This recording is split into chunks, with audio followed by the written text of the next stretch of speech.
Mbah Kendhil Jopo Montro yang sebenarnya.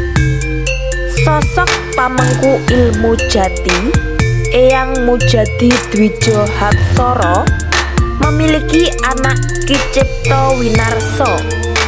Beliau juga penerus ilmu jati atau ilmu Islam Jawa dari bapaknya, yaitu Eyang Mujadi Dwijo Haksara. Mereka beralamat di Desa Bendorejo, Kecamatan Udanawu, Kabupaten Blitar. Dari para silsilah dari Ki Cipto Winarsa menurunkan anak laki-laki yang bernama Tejo Bintoro yang lahir pada tanggal 1 Juni tahun 1967 dengan alamat yang sama.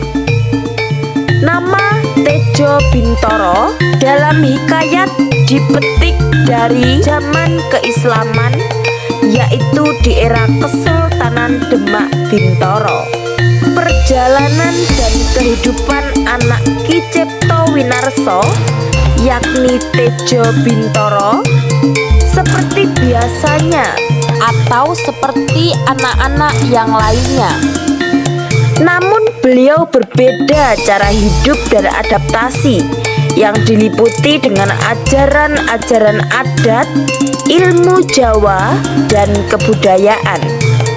Tentu berbeda karakter dan kebiasaannya dengan anak pada umumnya di era itu. Masa pendidikan Tejo Bintoro. Kisah sekelumit riwayat hidup anak tersebut hampir sama dengan anak-anak yang lain. Hanya saja berbeda adaptasi dan pola hidup yang setiap saatnya melihat, mendengar, bercengkrama dengan para pengabdi pangeran yang berdasar kepada agama, budi luhur, adat budaya, dan keyakinan ilmu Islam Jawa. Ilmu Islam Jawa adalah ajaran Islam sejati yang berdasarkan dengan syariat, namun dibumbui dengan adat dan kebudayaan khas orang Jawa. Tejo Bintoro sejak kecil memang tertarik dengan ilmu Jawa Islam, sehingga di masa-masa sekolah dari SD hingga SMA atau SMK sudah mempelajari ilmu dari para leluhurnya. Di samping itu mereka juga memiliki jiwa seni yang akhirnya juga mempelajari seni budaya dan berhasil menjadi dalang tersohor di wilayahnya hingga berlintas ke pulau yang lainnya. Tejo Bintoro yang bergelar dalang sebagai Ki Bintoro Sasongko. Masa-masa remaja Tejo Bintoro pada tahun 1988, Tejo Bintoro sudah mampu menguasai ilmu pedalangan, sehingga pada tahun 1990 dari nama Tejo Bintoro diberi gelar Ki Bintoro Sasongko sebagai aktor dalang spektakuler dan dalang kontemporer.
Tejo Bintoro satu-satunya dalang yang berhasil mendirikan dan menggabungkan dari aransemen musik atau dangdut dipadu dengan seni gamelan tahun 1994 sampai dengan tahun 1998 beliau bisa berhasil terkenal.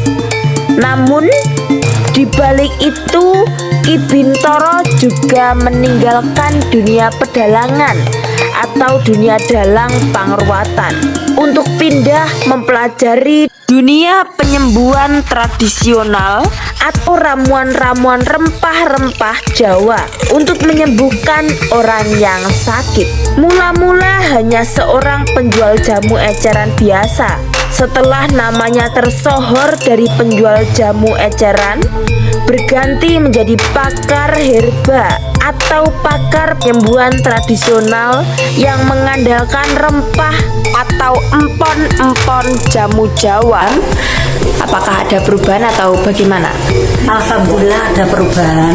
Nggih. Terus dipisit Pak Bintoro niku wau. Ngeten niku penak teng mriki. Enteng nggih. Nggih. Terus teng mripat kok piar ngoten. Lebih nggih padang. Penak. Terus gimana Bu untuk rasa nyeri-nyerinya gitu? Nyerinya berkurang. Berkurang nggih. Ya memang perlu proses ya. Ya. Biarpun mempelajari ilmu-ilmu ramuan, namun Bintoro Sasongko juga selalu meningkatkan ilmu yang berbentuk supranatural untuk menambah kemanjuran ramuan atau jamu yang bersifat doa-doa yang berasal dari ajaran Islam dan keturunannya. Rasa dukune nggon ngarep tak gecek tenan ora sedendok amun-amun mbok iram lho. Udah tua macam-macam mengganggu orang sampai ditapuk cangkeme sampai dibunuh. Wis to, ora mikir aku ora wedi ora mlayu kok. Ngomong tok niku lho, gede. Saya juga punya silpan ular. Silakan, ayo hasil. Saya juga akan mengeluarkan ular besar juga.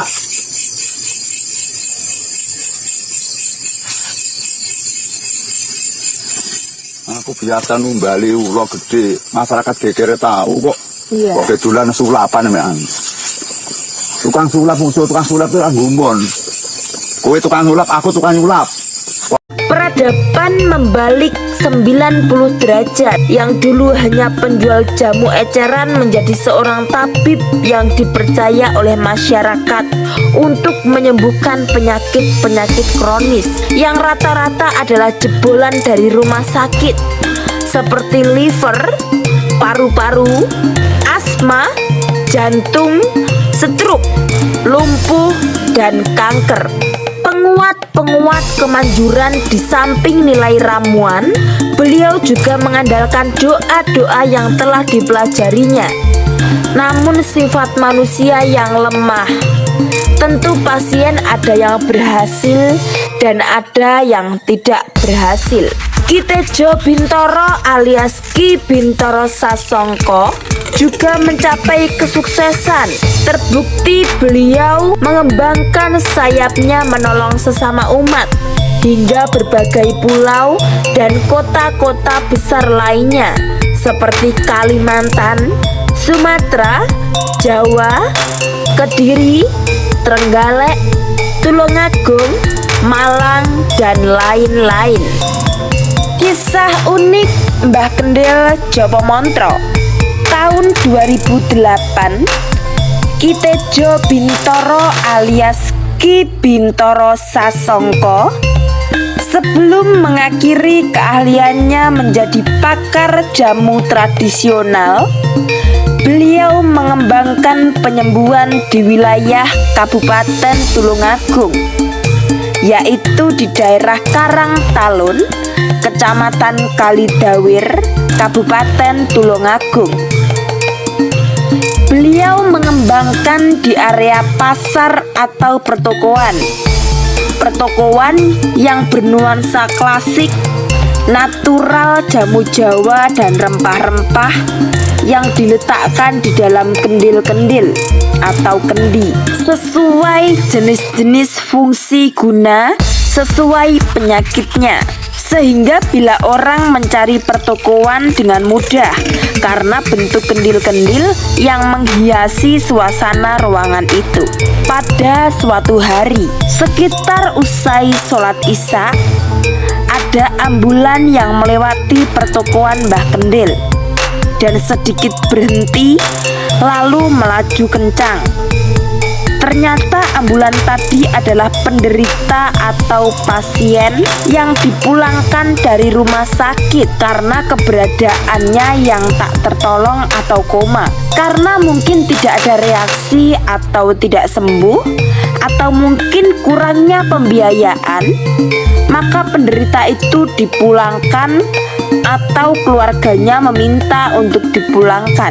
Tidak lama kemudian, ambulan itu pulang ke arah yang sebaliknya atau sudah mengantarkan pasien tersebut. Tenggang 1 jam, kemudian ada seseorang, salah satu keluarga orang yang sakit itu.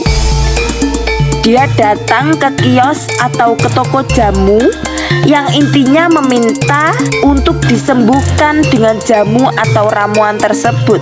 Namun berhubung menurut keterangan bahwa penderita tersebut sudah 18 hari di kamar ICU, yang berarti sudah koma atau tidak ada harapan untuk sembuh, maka Kitejo Bintoro seperti pasrah dan hanya diberikan air putih saja. Dan saat itu sama sekali tidak dibacakan mantra, japa, atau doa-doa yang lain yang diperkirakan banyak gak sembuhnya.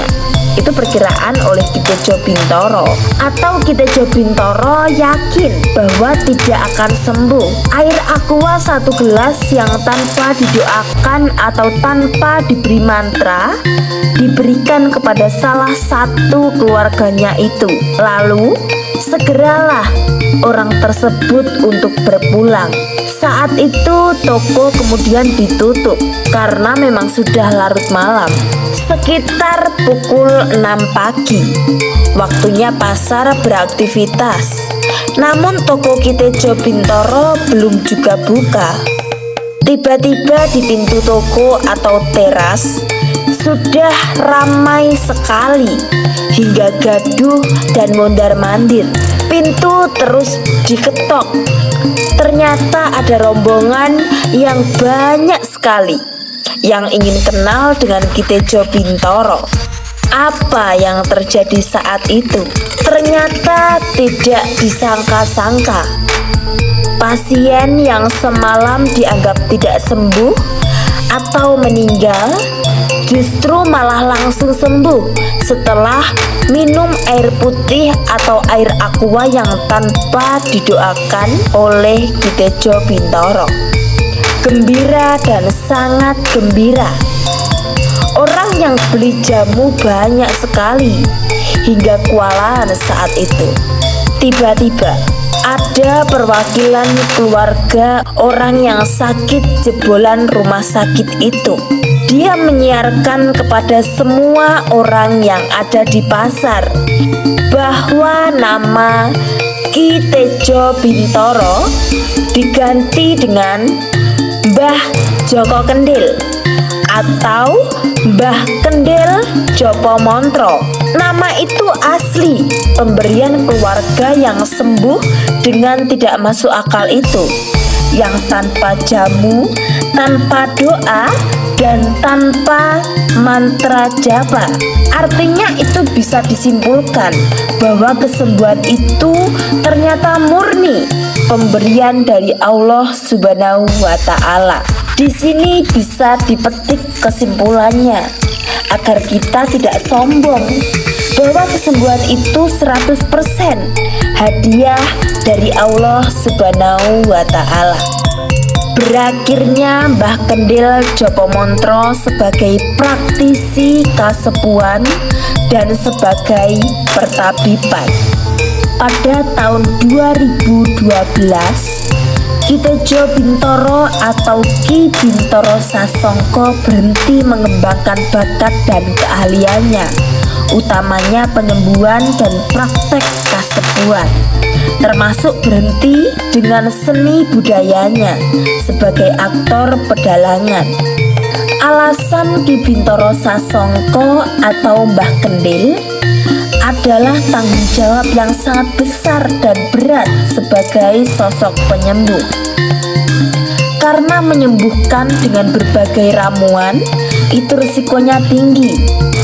Artinya, salah memprediksi atau salah meramu atau salah menerapkan, maka penderita bisa mengalami kematian, atau minimal pasien akan sakit semakin parah. Sehingga selama bertanggung jawab kepada pasien, maka ketenangan jiwa selalu tidak ada atau tidak tenang. Di samping itu, umur Ki Tejo Bintoro juga semakin tua dan lelah. Maka Ki Bintoro Sasongko atau yang kita kenal sebagai Mbah Kendil Jopomontro memutuskan untuk sudah tidak membuka praktek lagi dalam hal penyembuhan penyakit. Waktu masa tua ini akan digunakan untuk mencari ketenangan dan menanti masa-masa tua ini untuk mempelajari kawruh dan ilmu, di mana untuk modal di alam akhir nanti. Sehingga bisa disimpulkan, Ki Bintoro Sasongko ingin menikmati masa tua ini dengan bebas tanggungan dan beban di setiap harinya. Beliau ingin tenang dengan hiburan, misalkan ikut serta unjuk jari dan suara di YouTube atau para konten yang bermanfaat, termasuk hiburan seni budaya yang disenanginya. Demikianlah teman-teman, kisah riwayat dan perjalanan Mbah Kendil Jopomontro. Tentu kami meminta doa bagi teman-teman semua. Semoga Mbah Kendil Jopomontro diberikan panjang umur dan bisa berkarya di laga YouTube dan lain-lain. Adanya klarifikasi dan riwayat Mbah Kendil Jopomontro ini, kita tarik kesimpulan Ki Bintoro Sasongko atau Mbah Kendil Jopomontro.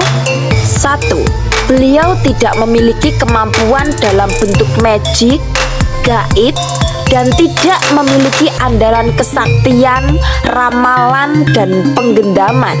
2. Mbah Kendil hanyalah manusia biasa seperti kita ini, yang banyak kelemahan dan kekurangan, seringnya faktor kegagalan untuk menolong umat. 3. Adapun ada kelebihan atau kemanjuran itu, Mbah Kendil tidak merasa tahu.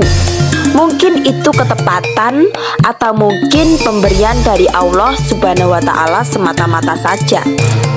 Teman-teman, riwayat unik Mbah Kendil Jopomontro ini atau Ki Bintoro Sasongko kini nonaktif di bidang pengobatan atau penyembuhan tradisionalnya.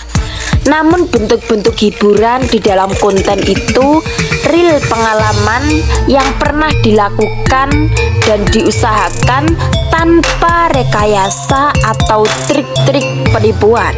Demikianlah teman-teman, kisah Mbah Kendil Jopomontro yang kami sajikan secara real, nyata, dan singkat, supaya teman-teman bisa memahaminya dengan baik.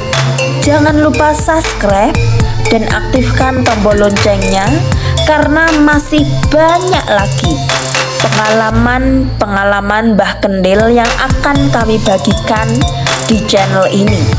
Cukup sekian. Wassalamualaikum warahmatullahi wabarakatuh.